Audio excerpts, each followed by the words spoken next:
Hey guys, I'm sorry it took so long to get this video out. I've been having a lot of issues recording with my HD PVR where the footage has been coming out grainy or chopped up. And I've also had problems trying a new program, Final Cut, to edit my videos. And there's really not a lot of editing, it's just me talking over them. But I was trying to get faster export time so I could put out more videos quickly. But that did not work as planned. So I am back to my old ways of just iMovie and a microphone. And I think I'm going to stick to this until I find some magical way to do it faster or better. And over here I'm just playing some team deathmatch, and I started out the recording in the middle of I think it's a 3v8, and I ended up like in a 1v5 and I fail horribly. But I just wanted to get a clip up here for you guys.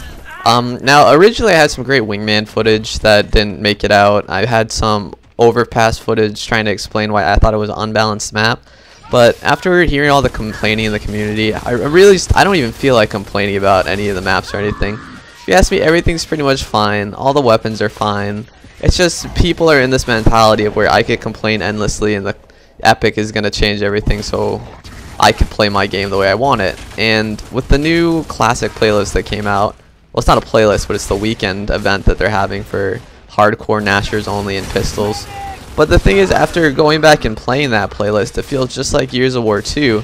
And I kind of feel like the game's been raped, really. I mean, Gears of War 3, I think, is a huge advancement in terms of the Gears of War series. I mean, in Gears 2, it was very predictable gameplay. You have your Nasher fights, you rush for your power weapons, and chances are people are going to get blown up by nades constantly. But I feel like that was not skill intensive. I mean, pop-shotting and wall bouncing and being able to handle 3 people 3v1 is obviously that shows skill, but I mean overall it's not like the Nasher is the ultimate skill weapon. It's just the same nuances that go for other guns go for the Nasher, and I don't feel like the whole game should be set back to be only Nashers, because it's just archaic way of thinking about the game. I mean, when you buy Call of Duty, a lot of people argue that every Call of Duty you get the same game. It's just they buffed up the graphics a little bit, maybe they changed the weapons, they changed the maps. Now if that's some people's argument for Call of Duty being a shitty series, why would fans of Gears of War want the same thing? I mean, if you wanted to play Gears of War 2, there's Gears of War 2. I would like to play a new game, honestly, every time another sequel comes out. Gears of War 3 is so much different than Gears of War 2, and it has all its little nuances to it that you have to learn. You can't just run into every corner with your Nasher and expect to take on sawed-off users and retro users and Lancer users and Hammerburst users from across the map. And then to go further to say that the sawed-off is overpowered when it's a lesser used gun, and I mean you get one shot with it and you know where the shot's coming. Like I don't understand how people could be fooled by that. If someone's hiding behind a corner with the sawed-off, they have one way they're probably gonna go, and it's straight to your face. So if people would just chill, you know, move back a little bit and flank them from a different route, it's not hard. It's just you have to adapt to the way that this new game is played.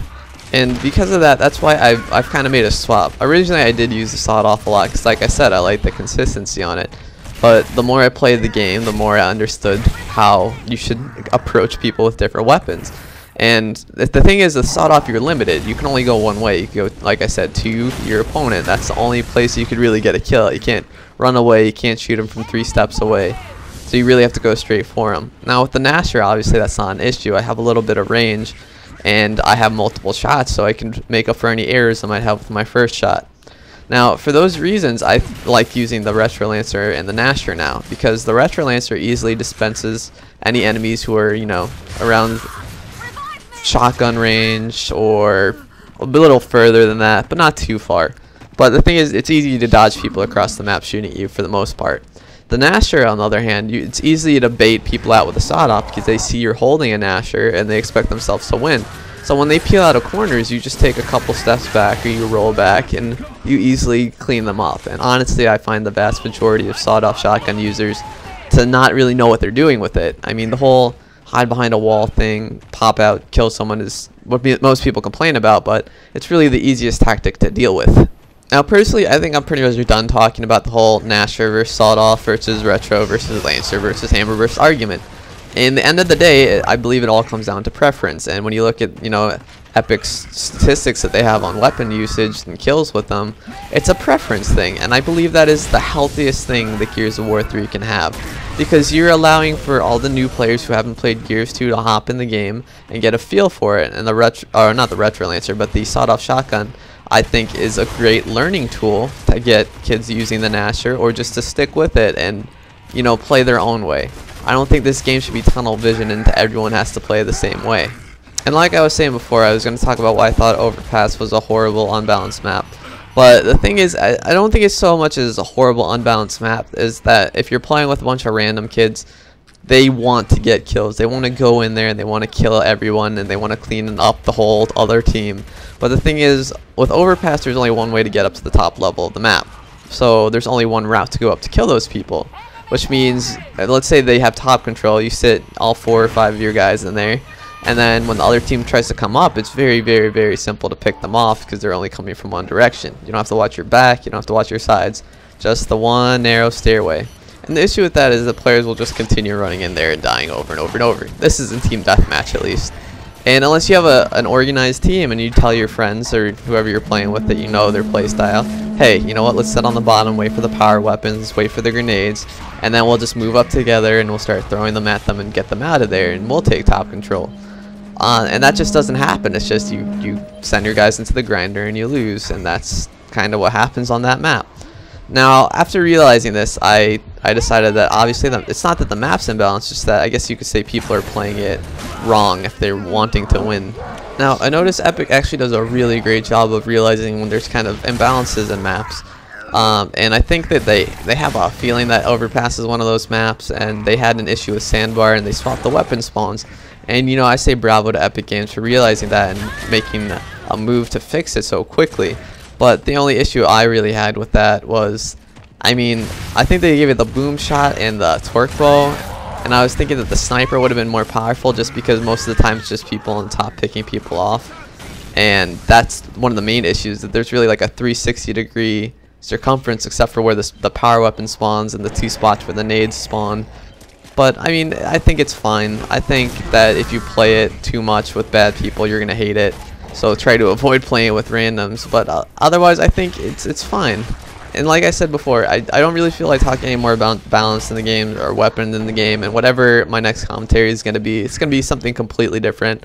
And I don't think I'll be playing Team Deathmatch. I'll probably be doing Wingman, or I might even do a video on the classic playlist. But like I was saying before, I'm really not a big fan of the classic playlist. I really didn't like Gears of War 2, and both of those things are personal preferences for me. But the one thing I just don't like about the Nasher on Nasher battles, when that's the only weapon, is it's the inconsistency of the Nasher, as I've said before. It doesn't always shoot where you want it to shoot. It seems like you hit people a lot of the time and you clearly don't. And it's just those two issues make it a very frustrating gun to use. And over here in this video, I do lose this 2-on-1 over here just because I put myself in the wrong place very quickly and I don't go for the power weapon here. And on this note, while I'm criticizing myself, I think that is the key mark of all good players, is that they criticize themselves and their gameplay. Like, I have the luxury of watching myself play again here every time I do these commentaries and analyze what I did right and what I did wrong. And if you do that as a player, I think you get less frustrated with the game and you understand that it's more about you and how you're playing it. If you put yourself in the wrong position, or if you use the wrong gun, or you don't, you know, micromanage your gameplay about what you're doing, you're not going to be successful because you're too busy complaining about guns in the game or how people killed you. I mean, I'll give people props when they shoot me. I might get a little frustrated, like, oh man, how did I not hit that shot? But in the end of the day, I missed, they hit, and I'm dead. And I don't care if you're using a retro, I don't care if you're using a sawed-off. If you pick me off and I'm not paying attention, good for you. I'm not going to say you're no skill because it doesn't require a lot of aim to shoot the sawed-off at point blank. You did a great job of getting to me undetected, and obviously I ate your bullets in the back. So be it. There's no reason to, you know, call people noobs or scrubs or whatever because of what weapons they use. And if you're watching this video, it's probably not the first Gears of War 3 video that I've made that you've watched, so I just want to get everyone accustomed to, you know, how I feel about playing games, how I feel about playing this game in particular, before I start talking about my gameplay more specifically, because most of my commentaries, it's not a commentary on my gameplay per se, but just, you know, what I'm doing. So I hope you guys enjoyed this clip in this video, and I will have some up shortly in the future now that I have everything working.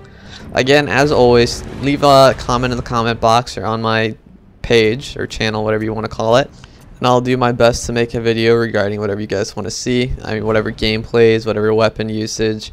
I'm open to all suggestions. And if you have any questions you want to ask, just leave those too, and I'll try and do my best to get to them. So again, hope you enjoyed this video. More coming soon, and I might get some for some different games because I just feel like it. So later, guys.